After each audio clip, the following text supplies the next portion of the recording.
Como eu mencionei no vídeo anterior, nós conseguimos utilizar a análise de variância, que é a nova, para identificar diferenças entre os grupos, né? Saber se existe ou não diferença, mas a nova tem a limitação. Apesar dela falar para nós, olha, tem diferença. Se você está fazendo uma análise de 10 grupos, eu consigo observar que existe alguma diferença aí, mas infelizmente ela não consegue falar onde está essa diferença. Nesse caso, nós temos que fazer uma análise pós a nova, como por exemplo, fazer a comparação múltipla de médias.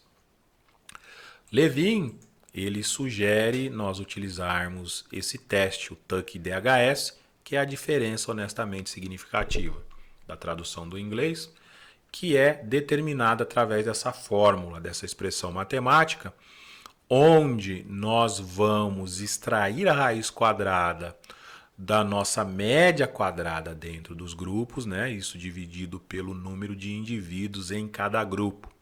Caso esses grupos tenham tamanhos diferentes, você pode adotar um número só, tá? Então, se eu tenho um grupo com 6, um grupo com 4 e um outro com 5, você pode adotar, por exemplo, o 5, ok? E aí você faz a sua análise. Então a gente faz isso, extrai a raiz, depois multiplica por esse Q, que é um valor tabelado. Apesar de nós, quando utilizamos o software, não nos preocupamos com isso, eu vou mostrar para vocês terem conhecimento pelo menos uma vez da vida, como é que faz isso utilizando a tabela, ok? Legal. E por que nós devemos utilizar esse teste, né? Segundo o o Levin, esse teste, diferente do teste T, ele leva em consideração a probabilidade, né, o erro tipo 1. E quanto mais grupos você colocar na sua amostra, quanto maior for o número de indivíduos em cada grupo, mais conservador é esse teste. Então, a chance de você encontrar diferenças entre os grupos acaba diminuindo.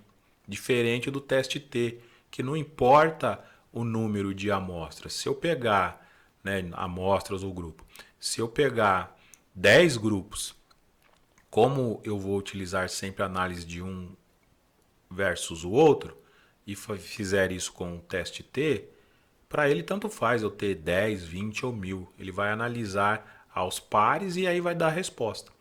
O DHS não, ele já vai fazer essa análise, né, de pares, mas ele vai considerar que você tem 10 grupos, 3. Isso é importante saber, porque imagine que você está fazendo análise de classe social A, B e C. E aí você faz esse teste, identificou diferenças entre o grupo, entre a classe A e a classe B. Só que aí numa segunda rodada você coloca mais duas classes, C e D, né? A, B, C, D e classe A, pronto.